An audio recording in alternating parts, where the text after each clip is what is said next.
en Cantabria. Y aquí, cuando hablamos de asturianos, hablamos de los astures, de los asturianos antiguos, es decir, de aquel reino de Asturias que incorporaba todas las Asturias, Cantabria, parte de Vizcaya, la Asturias actual, Galicia, etcétera. Y dicho esto, podemos empezar con lo que teníamos por delante, porque ayer veíamos cómo Beato de Liébana, Cantabria, se enfrentó al testículo del anticristo, Lipando, como le llamaba, y hoy hemos de hablar de lo que estaba pasando mientras tanto desde el punto de vista político, que era serio. O sea, estamos en años de cambios, años que no van a ser buenos. Mauregato, el rey Mauregato, muere en el año 789. Le sucede otro rey que se va a llamar Bermudo el Diácono. Bermudo el Diácono era un hijo del guerrero Fruela Pérez, cántabro como su hermano Alfonso. Bueno, un año antes de que llegara a Bermudo, en Córdoba había muerto Abderramán I, el fundador del Emirato de Córdoba. Y a este Abderramán le sucede su hijo Hisam I. Así que cambiamos de reyes. Tenemos en Córdoba ya no a Abderramán, sino a Hisam. Y tenemos en Asturias ya no a Mauregato, sino a Bermudo. Bueno, con este Hisam, que tenía 31 años cuando llega al trono, el paisaje iba a cambiar por completo. Hasta entonces, los cristianos rebeldes del norte habían podido gozar de una paz relativa. A partir de Hisam eso se acabó. El nuevo emir se propone ahogar al núcleo cristiano y se abre así un periodo de largos decenios de guerra.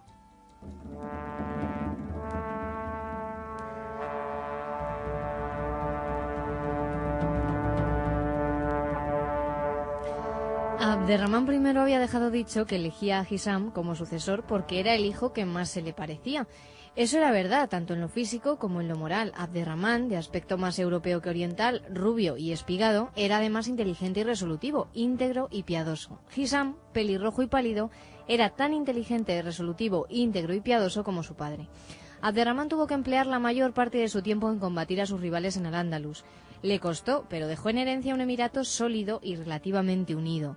Y Hisam, en cuanto se deshaga de los rivales que le disputaban el cetro, que son sus hermanos Suleimán y Abdalá, se aplicará a ampliar la herencia de su padre. No es difícil ponerse en la piel de Hisam, imaginar cuál sería su razonamiento en ese momento.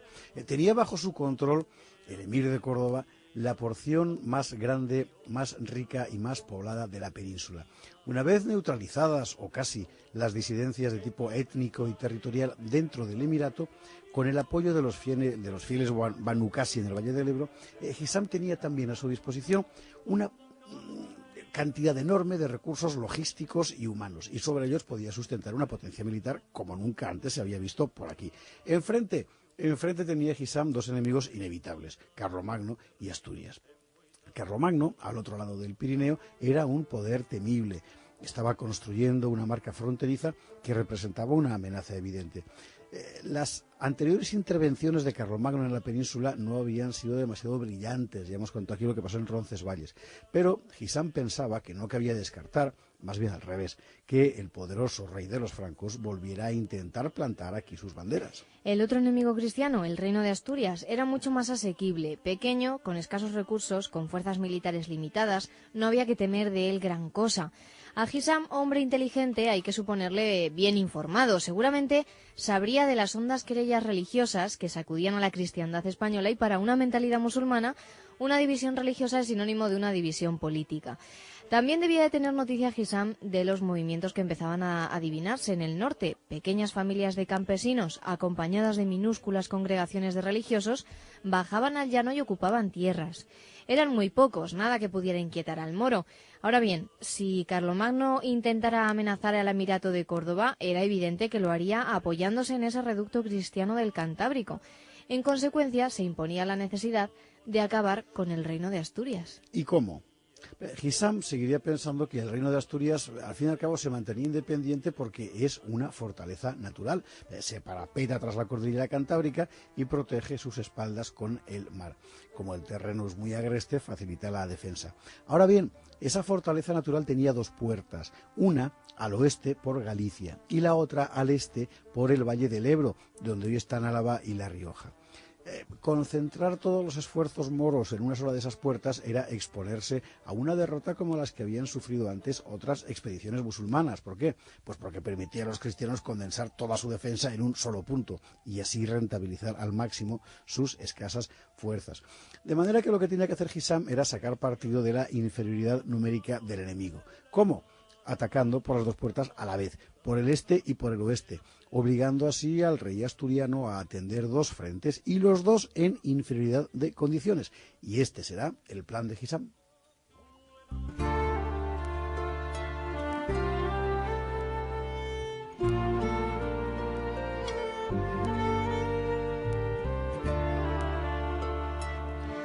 En Asturias, mientras tanto, nadie se hacía una idea de lo que se le venía encima. Mauregato ha muerto, como ha quedado dicho, en el año 789. Para sucederle se designa a Bermudo, llamado el diácono, por su estado eclesiástico. Es Bermudo I. ¿Por qué Bermudo y no otro?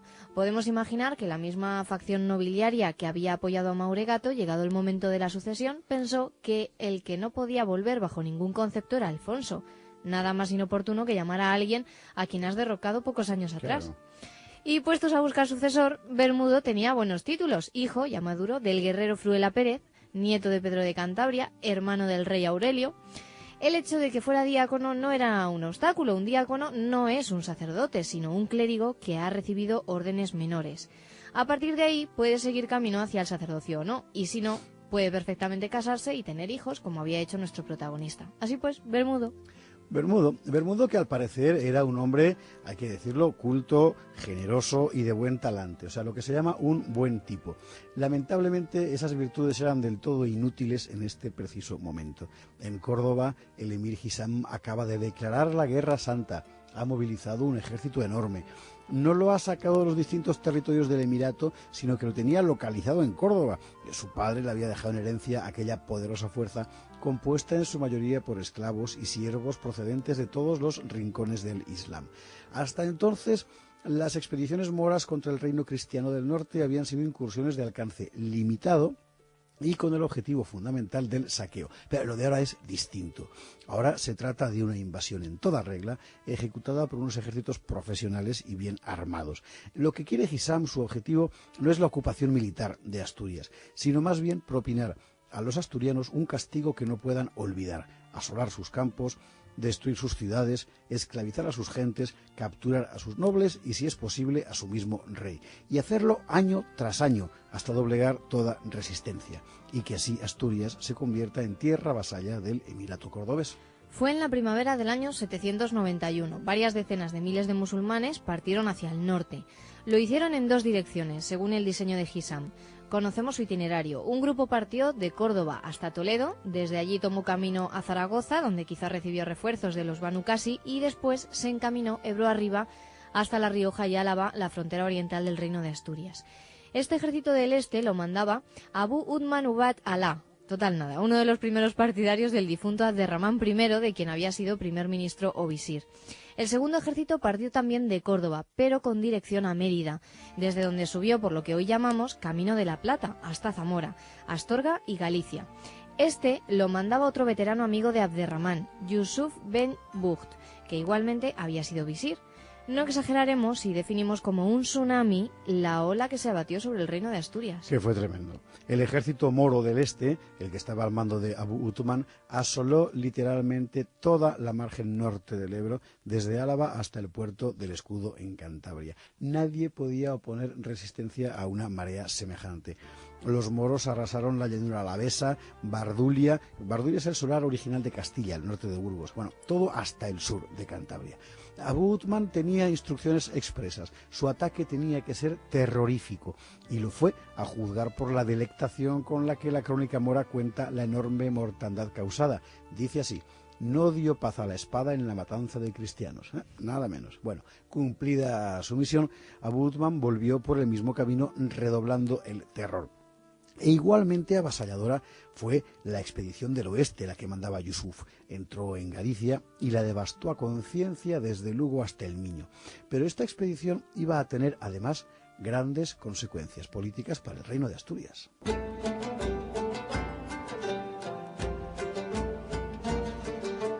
Ocurrió que el rey Bermudo, enterado de las incursiones enemigas, decidió actuar cortándoles a los moros el camino de vuelta. Otras veces había funcionado el ardid. A un ejército victorioso y satisfecho con la guardia baja que transita por territorio ajeno no es difícil tomarlo por sorpresa. Bermudo se aprestó al combate, movió a sus tropas, comparativamente escasas, pero conocedoras del terreno donde se movían, y se encaminó hacia el Bierzo. Los moros volvían por la vieja calzada romana que lleva de Lugo a Astorga. Bermudo se apostó en algún punto del río Burbia, tal vez cerca de lo que hoy es Villafranca del Bierzo, y cuando vio llegar a los moros salió a su encuentro. Fue un desastre. Un desastre, un auténtico desastre. ¿Qué pasó? Bueno, quizá Bermudo calculó mal los tiempos y dejó a los moros espacio para recuperarse de la sorpresa, o quizá simplemente el ejército de Yusuf era tan grande que ni siquiera por sorpresa se le podía acometer. El hecho es que las huestes moras arrollaron a las mesnadas de Bermudo. La mayor parte de los guerreros cristianos encontró la muerte en el combate. El propio Bermudo, el rey a punto de ser capturado, tuvo que huir a uña de caballo. Era su primer combate contra el moro y había fracasado. Para Bermudo, que era un hombre inteligente y reflexivo, aquella derrota debió de ser una amarga pero caudalosa fuente de enseñanzas. Primero, estaba claro que el emir de Córdoba, con aquella doble ofensiva contra Asturias, se proponía algo más que las ya conocidas expediciones de saqueo. Venían tiempos recios. Segundo, estaba igualmente claro que él, Bermudo, no podía ser el líder militar que en aquella hora crítica necesitaba el reino.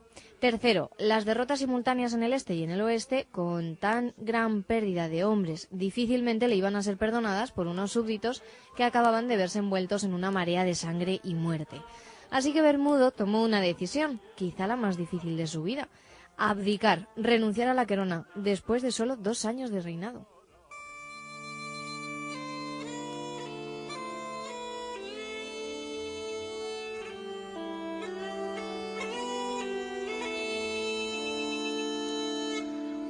Fue en septiembre de ese mismo año 791, el año de la derrota. Bermudo abdicó. ¿En quién? En Alfonso, el hijo de Fruela y doña Munia, aquel que seguía esperando su oportunidad en tierras vasconas. Y el todavía joven Alfonso, que reinará medio siglo y pasará a la historia como Alfonso II el Casto, demostrará ser ya, sí, un jefe a la altura de lo que el reino precisaba. ¿Y Bermudo qué hizo después? Pues volvió a sus quehaceres eclesiales. Retomó la vida de diácono. Se había casado con una dama gallega, Numila, con la que tuvo un hijo, Ramiro, que será rey. Bermudo murió en la paz de Dios hacia el año 797. El destino le permitió ver vengada la derrota del río Burbia, pero eso ya lo contaremos otro día.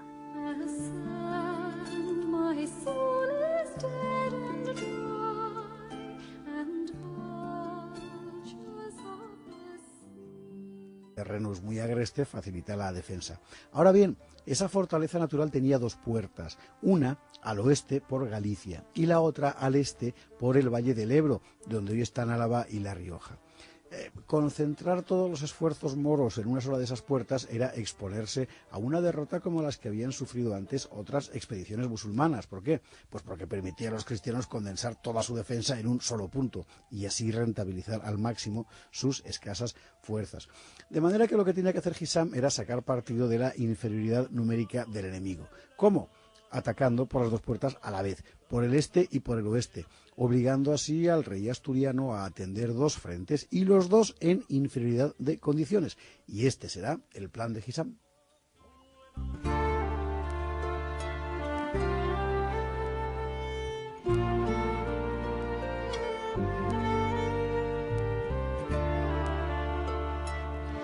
En Asturias, mientras tanto, nadie se hacía una idea de lo que se le venía encima. Mauregato ha muerto, como ha quedado dicho, en el año 789. Para sucederle se designa a Bermudo, llamado el diácono, por su estado eclesiástico. Es Bermudo I. ¿Por qué Bermudo y no otro? Podemos imaginar que la misma facción nobiliaria que había apoyado a Mauregato, llegado el momento de la sucesión, pensó que el que no podía volver bajo ningún concepto era Alfonso. Nada más inoportuno que llamar a alguien a quien has derrocado pocos años atrás. Claro.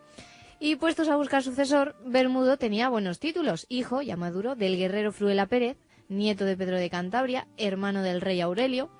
El hecho de que fuera diácono no era un obstáculo. Un diácono no es un sacerdote, sino un clérigo que ha recibido órdenes menores. A partir de ahí puede seguir camino hacia el sacerdocio o no, y si no, puede perfectamente casarse y tener hijos, como había hecho nuestro protagonista. Así pues, Bermudo. Bermudo, que al parecer era un hombre, hay que decirlo, culto, generoso y de buen talante, o sea, lo que se llama un buen tipo. Lamentablemente esas virtudes eran del todo inútiles en este preciso momento.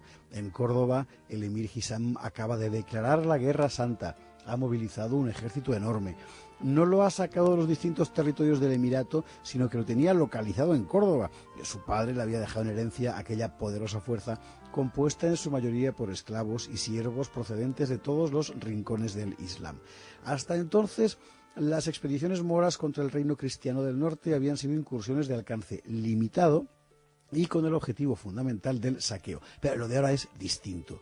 Ahora se trata de una invasión en toda regla, ejecutada por unos ejércitos profesionales y bien armados. Lo que quiere Hisam, su objetivo, no es la ocupación militar de Asturias, sino más bien propinar a los asturianos un castigo que no puedan olvidar: asolar sus campos, destruir sus ciudades, esclavizar a sus gentes, capturar a sus nobles, propinar a los asturianos un castigo que no puedan olvidar: asolar sus campos, destruir sus ciudades, esclavizar a sus gentes, capturar a sus nobles y, si es posible, a su mismo rey, y hacerlo año tras año hasta doblegar toda resistencia, y que así Asturias se convierta en tierra vasalla del Emirato cordobés. Fue en la primavera del año 791. Varias decenas de miles de musulmanes partieron hacia el norte. Lo hicieron en dos direcciones, según el diseño de Hisam. Conocemos su itinerario. Un grupo partió de Córdoba hasta Toledo, desde allí tomó camino a Zaragoza, donde quizá recibió refuerzos de los Banu Qasi, y después se encaminó Ebro arriba hasta La Rioja y Álava, la frontera oriental del Reino de Asturias. Este ejército del este lo mandaba Abu Uthman Ubad Alá, total nada, uno de los primeros partidarios del difunto Abderramán I, de quien había sido primer ministro o visir. El segundo ejército partió también de Córdoba, pero con dirección a Mérida, desde donde subió por lo que hoy llamamos Camino de la Plata, hasta Zamora, Astorga y Galicia. Este lo mandaba otro veterano amigo de Abderramán, Yusuf ben Bucht, que igualmente había sido visir. No exageraremos si definimos como un tsunami la ola que se abatió sobre el reino de Asturias. Que fue tremendo. El ejército moro del este, el que estaba al mando de Abu Uthman, asoló literalmente toda la margen norte del Ebro, desde Álava hasta el puerto del Escudo en Cantabria. Nadie podía oponer resistencia a una marea semejante. Los moros arrasaron la llanura alavesa, Bardulia. Bardulia es el solar original de Castilla, el norte de Burgos. Bueno, todo hasta el sur de Cantabria. Abu Uthman tenía instrucciones expresas. Su ataque tenía que ser terrorífico, y lo fue, a juzgar por la delectación con la que la crónica mora cuenta la enorme mortandad causada. Dice así: no dio paz a la espada en la matanza de cristianos, nada menos. Bueno, cumplida su misión, Abu Uthman volvió por el mismo camino, redoblando el terror. E igualmente avasalladora fue la expedición del oeste, la que mandaba Yusuf. Entró en Galicia y la devastó a conciencia desde Lugo hasta el Miño. Pero esta expedición iba a tener, además, grandes consecuencias políticas para el reino de Asturias.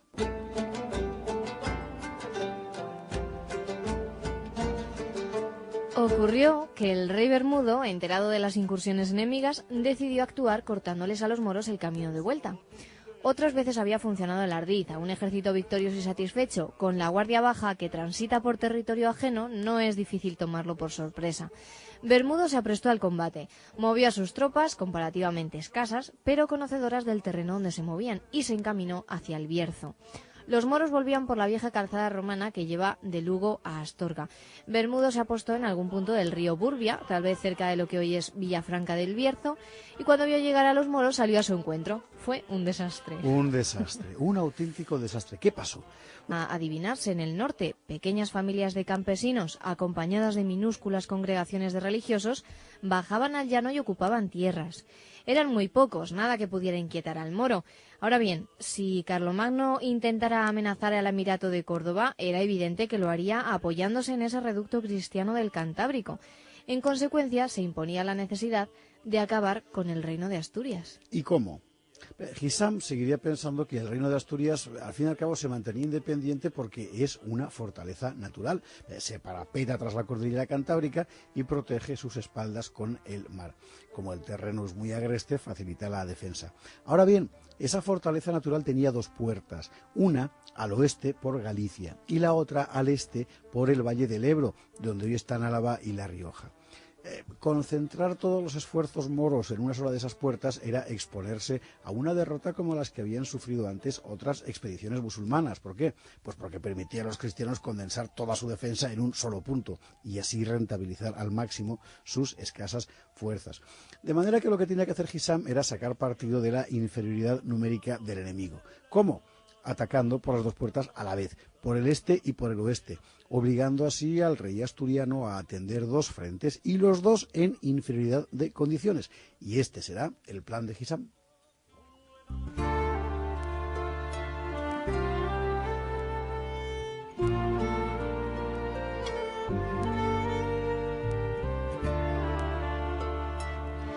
En Asturias, mientras tanto, nadie se hacía una idea de lo que se le venía encima. Mauregato ha muerto, como ha quedado dicho, en el año 789. Para sucederle se designa a Bermudo, llamado el diácono, por su estado eclesiástico. Es Bermudo I. ¿Por qué Bermudo y no otro? Podemos imaginar que la misma facción nobiliaria que había apoyado a Mauregato, llegado el momento de la sucesión, pensó que el que no podía volver bajo ningún concepto era Alfonso. Nada más inoportuno que llamar a alguien a quien has derrocado pocos años atrás. Claro.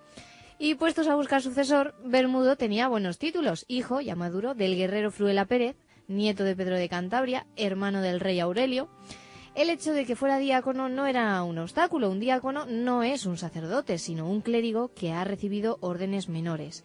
A partir de ahí puede seguir camino hacia el sacerdocio o no, y si no, puede perfectamente casarse y tener hijos, como había hecho nuestro protagonista. Así pues, Bermudo, que al parecer era un hombre, hay que decirlo, culto, generoso y de buen talante, o sea, lo que se llama un buen tipo.